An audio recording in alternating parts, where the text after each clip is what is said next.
Mr. Chapman, distinguished delegates, fellow youth delegates, ladies and gentlemen. At the outset, allow me to express our sincere congratulations to you, Mr. Chapman, and the rest of the bureau members on your election. We extend to you our delegations' full support and cooperation, while we are confident in your able leadership to see us through the important work of the third committee. Mr. Chapman, my delegation would also like to express our sincere appreciation to the Secretary General for the excellent report submitted under this agenda item. We are fully cognizant of the cautionary messages contained therein, in particular with regard to the importance of maintaining or even increasing social spending in our country in order to strengthen social protection, especially throughout economic downturns, as well as the impact the fiscal austerity in developed countries may have on the global economy. We are also fully aware of the need to do more in all areas of social development and take full note of the recommendations contained in all of the reports of the Secretary General, in particular with regard to the opportunities ahead of us. The upcoming high-level meeting on disabilities in 2012 is one such opportunity that we look forward to exploiting to the fullest of what they can do for disabled people around the world. Mr. Chairman, at this moment, many people in Thailand are suffering from the impact of severe flooding in many parts of our country. Their access to basic commodities such as food, water, and medicine has been cut off. For young people, the damage to schools and universities has created uncertainty over their educational futures. What is even more disheartening is that this does not occur only in Thailand. In the past few years, the world has suffered devastating earthquakes, floods, hurricanes, and tsunamis, which have thrown the future of many young people into doubt. His Majesty King Bhumibol Adulyadej of Thailand said after the 2004 tsunami in Southeast Asia that, "In our lives, we can not only expect pleasure and satisfaction. Sorrow and grief are inevitable. Therefore, I hope that all of us will always be united and compassionate to one another." Therefore, this is a reminder that even though we may not be able to prevent natural disasters, we must do what we can to limit their impact on people. Help need not come solely from the government. Indeed, it can come from each and everyone in society. In Thailand, regardless of social standing, economic status, or religious belief, we care deeply for victims from disaster, whether at home or abroad. Mr. Chairman, Thailand is strongly committed to attaining all the MDGs.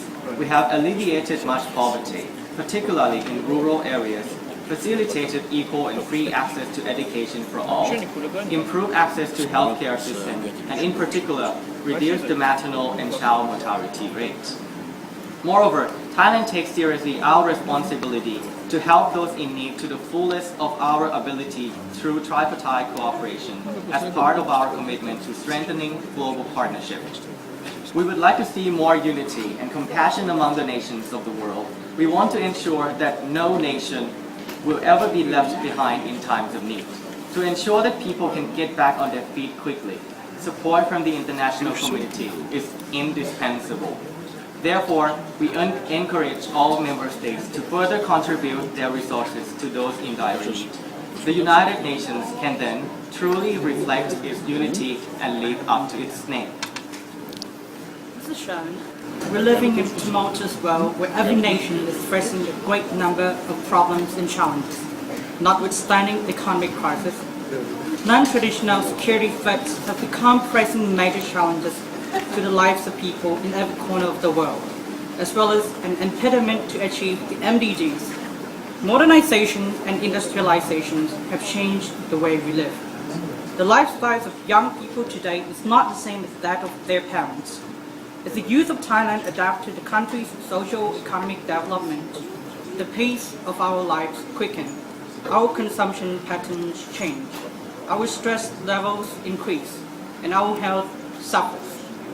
These trends have significantly shifted the landscape of public health in Thailand.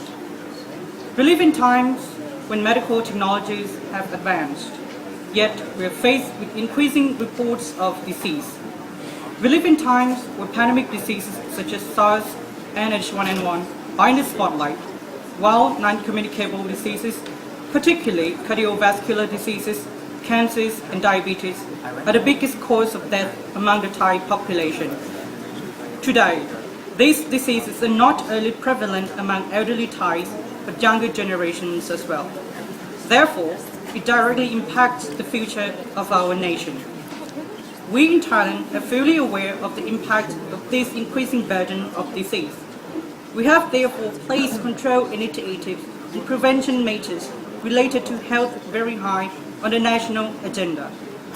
Our leaders are strongly committed to ensuring the well-being of the Thai people and have supported the work of the Bureau of Non-Communicable Diseases and Thai Health Promotion Foundation to oversee the issue and advise on policy formulation. Nevertheless, this goal cannot be achieved by the effort of our government alone. Youth, as the future generation, can help to promote and support government policy and healthy lifestyles. As of today, many youth-led groups and organizations at both local and national levels in Thailand are now taking action against such non-traditional security threats. This is why our voices and actions matter. On behalf of the youth of Thailand, my colleague and I are deeply grateful to the Royal Thai government for having recognized the importance of youth participation and encouraging us to fulfill our potential so as to contribute to the brighter future of our nation. Also extend our appreciation for the support of Secretary General of the United Nations for the priority given to youth and to the United Nations Youth Program for their support of youth participation at the General Assembly and to all member states for activities organized during the International Year of Youth at national, regional, and international levels. We're grateful for this opportunity for Thai youth to voice their thoughts and concerns in this international forum. We look forward to bringing back this invaluable experience to share with other youth at home. We thank you, Mr. Chairman.